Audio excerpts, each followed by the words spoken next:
Hello everyone. তো বন্ধুরা, তোমরা অনেকেই কমেন্ট করে বলেছো যে দিদিভাই পিছনের পার্টের টিকিনের সঠিক মাপটা কিভাবে দেব সেটা যদি বলো তাহলে খুব ভালো হয়। তো তোমরা আজকে দেখে নাও যে পিছনের পার্টের টিকিনটা কিভাবে, মানে সঠিক মাপটা তোমরা কিভাবে দেবে।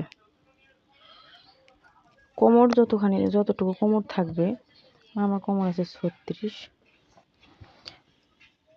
36 কোমর। তো এখান থেকে এই পাশ, তো এই পাশ মানে এখানে এই পর্যন্ত হয় 36। তো 36-এর থেকে এই দিকে 4 ইঞ্চি ভিতরে আর কি, এই ভিতরের দিকে একটা 4 ইঞ্চিতে দাগ। তো এই 4 ইঞ্চির থেকে উপরের দিকে 5 ইঞ্চি পরিমাণ তোমরা দাগ দিয়ে নেবে। তো 5 ইঞ্চি, তো এইখান থেকে 5 ইঞ্চি, এদিকে হাফ ইঞ্চি, আর এই দিকটায়ও হাফ ইঞ্চি।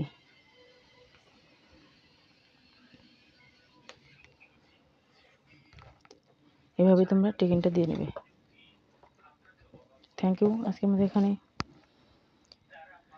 ভালো থেকো সবাই, টাটা।